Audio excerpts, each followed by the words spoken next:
তো দেখো আমার চাউমিন এদিকে রেডি হয়ে গেছে। এটা এবার আমি এদিকে নামিয়ে নেব। নামিয়ে এটা খেতে খেতে একটুখানি, আজকে যেহেতু একটু মুগ ডাল করবো, তো এটার মধ্যে নামিয়ে রেখে মুগ ডালটা ভাজা বসিয়ে দিই।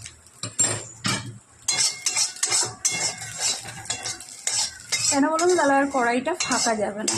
আমার খাওয়া হতে হতে এদিকে মুগ ডালটাও আমার সেদ্ধ হয়ে যাবে।